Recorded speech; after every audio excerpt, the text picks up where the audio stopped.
안녕하세요. 초보 미트러버들을 위한 레벨업 채널 미트러버의 황 사장입니다. 여러분 혹시 소, 생간 좋아하세요? 저는 어렸을 때부터 이 소의 생간을 좋아해서 곱창집에서 줘도 잘 먹지만 따로 사서 먹기도 했습니다. 여러 가지 간 요리들이 있긴 해요. 이 돼지 간을 우리가 순대를 먹을 때 먹기도 하고요. 그리고 푸아그라도 있고요. 그리고 각종 간 요리는 이 육류뿐만 아니라 수산물에도 있습니다. 이 수산물은 입질의 추억님한테 맡기도록 하고, 저는 여러분이 실제로 이 생간으로 많이 먹는 이 소간에 대해서 얘기를 해보려고 합니다. 이 소의 생간하면 떠오르는 곳이 곱창집이죠. 곱창집에 가면 서비스 안주로 많이 나오는데 설컹하고 씹히는 이 감촉이 싫어서 안 드시는 분도 있지만 사실 기생충 감염이 염려돼서 안 드시는 분도 꽤 있어요. 그런 얘기가 나오면 외국에서는 사실상 금지했는데 우리나라만 먹는다는 얘기도 있고, 우리나라에서 과거에 검사를 했는데 안 나왔다는 얘기도 있고, 이게 먹고 싶은 사람과 먹기 싫은 사람이 있어가지고 여러 가지 얘기들이 많이 나오고 있습니다. 저는 소간을 많이 먹는 사람인데 이 기생충 문제가 나올 때마다 약간 외면했던 것도 사실이에요. 근데 오늘 한번 제대로 다뤄보고 저도 이걸 먹을지 말지를 결정해 보려고 합니다. 첫 번째, 우리가 이 소의 생간을 먹고 문제가 되는 기생충은 개회충이라는 기생충입니다. 개회충은 말 그대로 이 멍멍하는 개의 회충입니다. 고양이 몸속에 있으면 고양이 회충이고 말 몸속에 있으면 말 회충이게요 라고 하는데 맞습니다. 이렇게 회충은 고유한 영역이 있습니다. 물론 기생충이라는 게 회충만을 의미하진 않습니다. 요충이나 십이지장충, 그 다음에 폐흡충, 간흡충 등의 다양한 기생충들이 있긴 하지만 어쨌거나 우리가 이걸 먹어서 문제가 되는 건 바로 개회충입니다. 이 개회충은 개의 창자에 살면서 알을 낳고 이게 개의 배변을 통해서 말 그대로 전파가 되는 그러한 유형의 기생충이라고 보시면 될 것 같습니다. 두 번째, 그럼 개의 회충인데 이게 왜 소간에가 있을까요? 아까 말씀드린 것처럼 이 개의 배변을 통해서 옮겨지는데 이게 풀에도 묻고요. 그리고 비가 오면 이 사방으로 뿌려질 거 아니에요. 이 소의 특성상 이 바닥을 훑는데 아무래도 현대화된 사료를 먹어서 안전한 소도 있겠지만 일부는 충분히 오염될 가능성이 있는 거죠. 이 개회충을 소가 어떻게든 섭취하게 되면 소에서 가장 개의 몸과 비슷한 곳을 찾게 됩니다. 이 소가 개회충의 알을 먹고 이게 유충이 되면 이 유충 입장에서도 생각해보면 이 들어간 몸이 개가 아니잖아요. 그러다 보니까 여기가 어딘지 하고 이 창자에 잘 머무는 게 아니라 일부는 죽거나 일부는 살아남아서 이 자기가 있을 자리를 한번 찾게 되는 겁니다. 그런 과정에서 간으로 들어갈 수도 있는 것이 꼭 간을 찾아서 들어가는 건 아니에요. 다른 곳에 전파는 됐지만 간에는 없을 수도 있습니다. 세 번째, 그런 얘기를 하시는 분이 있어요.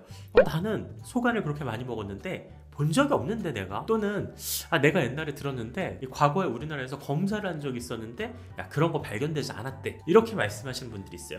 이거의 진실을 말씀드릴게요. 저도 한때는 이 소간을 먹을 때 이걸 참기름에 찍어서 먹어야 되는데 기생충이 두려우니까 한번 구멍을 좀 뚫어가지고 살펴본 적이 있었는데 없는데? 라고 생각을 한 적이 있어요. 하지만 이게 유충 같은 경우는 크기가 0.1mm라서 사람의 육안으로는 구별할 수가 없다고 합니다. 그러니까 여러분 괜히 없는데 라고 그렇게 장담하지 마세요. 그리고 아까 말씀드렸다시피 옛날에 검사했는데 그런 결과가 없다? 이것도 진실이 반은 맞고 반은 틀려요. 1970년대 그리고 2010년대에 두 번 검사를 했는데 이 도축장에서 수십 마리의 소를 대상으로 해서 이 간의 표본을 샘플로 채취를 했어요. 근데 그때 당시 이 큰 간을 다 검사한 게 아니라 100g, 500g 이렇게 검사를 했는데 그때 마침 안 나온 겁니다. 하지만 결과적으로 이 개회충 감염 환자들이 매년 나오고 있습니다. 그분들이 외국 가서 생간을 드시고 온 것도 아니고 실제로 조사를 해보면 이 생간을 많이 드시는 분들이 많다고 합니다. 네 번째, 그럼 우리가 이 개회충의 유충이나 알을 먹었을 경우 어떤 일이 발생할까요? 일단 이게 먹으면 먹는 대로 사람 장기에 들어가서 다 살아남는 게 아니에요. 상당수는 이 소화 과정에서 다 죽습니다. 그리고 일부 살아남은 것들이 부화돼가지고 아까 전에 소의 사례를 제가 얘기해드린 것처럼 이 사람 몸도 개가 아니다 보니까 이 안에서 움직이는 거예요. 그리고 이 장기를 타고 흐르다 보니까 우리 간에 갈 수도 있는 거고 우리 척수에 갈 수도 있고 심각한 경우에는 눈이나 이 뇌까지 갈 수가 있는 사례가 발생하는 거죠. 그 과정에서 큰 장기에 간 경우에는 이게 크기도 작을 뿐만 아니라 결과적으로는 문제없이 사는 경우가 대부분입니다. 이 정확한 통계치는 나오지 않았지만 한국인의 5% 정도는 사실상 개회충에 감염됐다라고 말하는 사례가 있습니다. 인구의 5%면 적은 양은 아니죠. 저는 제가 그 5% 안에 들어갈 거라고 장담은 해요, 솔직히. 그런데 이게 민감한 기관으로 전이된 경우 경우 그 자체로 문제가 발생할 수 있습니다. 이 눈으로 간 경우 안구에서 망막 박리가 일어날 수도 있고, 척수로 간 경우 신경 마비가 가는 경우도 있으며, 이 뇌로 가는 경우들도 있을 수 있다고요. 뭐 극히 소수긴 하지만 뭐 사례가 아예 없는 건 아닌데, 그래도 그나마 좀 덜 걱정하셔도 되는 거는 이게 약을 먹으면 5일 정도에 먹는 약으로 치료가 어느 정도 된다라고 합니다. 그래서 대부분은 평상시에 이 증상이 있는지도 뭐 감염됐는지도 전혀 모르고 있다가 어딘지 이상해서 이 병원에 갈 경우 이런 사례들이 등장하는데, 이걸 가장 잘 알기 쉬운 게 이 피검사를 할 때 나오는 이 호산구 수치예요. 이 호산구 수치가 증가하는 경우에는 알러지 반응 등 다양한 경우가 있을 수 있지만, 의외로 이 개해충 같은 이 기생충에 감염돼서 그 수치가 올라가는 사례들이 많다고 합니다. 이걸 정확하게는 호산구 증다증이라고 하는데, 이 호산구 증다증이 발생한 경우에는 이 개해충을 한번 의심해 볼 수도 있다고 합니다. 그러니까 결론만 얘기하자면 어쨌거나 이 기생충에 감염될 확률이 없는 건 아니고, 실제로 생간을 좋아하는 분들이 그 가능성도 높은데, 그게 의외로 발병하지 않고 있고, 뭐 발병하더라도 그 증상이 경미하니까 우리가 그렇게 심각하게 생각을 못한 거죠. 5번째, 이게 걸릴 확률이 뭐 로또 맞을 확률이라는 얘기가 있는데, 그거의 진위를 말씀드릴게요. 인구의 5% 정도는 보유 의심이 있고, 아까 전에 말한 호산구 증다증 같은 경우에는 1000명 중에 1명 비율로 있습니다. 그런데 이게 문제를 일으켜서 어쨌거나 치료를 좀 심각하게 받는 분들을 뭐 로또 맞을 확률이라고 하는데, 되게 재밌는 게 이 인터넷 자료를 찾다 보니까 클리앙에 있는 어떤 유주 한 분이 이걸 계산해 놓은 거예요.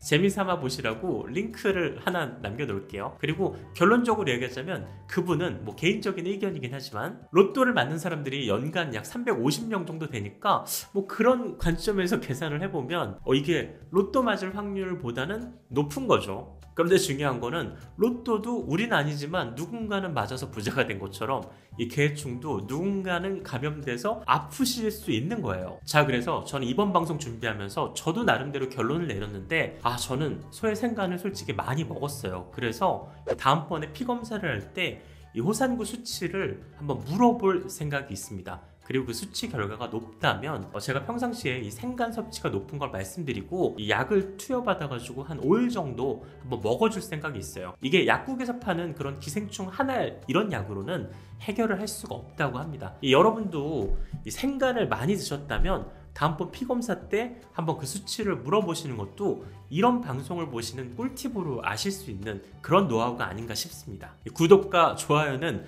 기생충 박멸에 앞장설 수 있습니다. 감사합니다.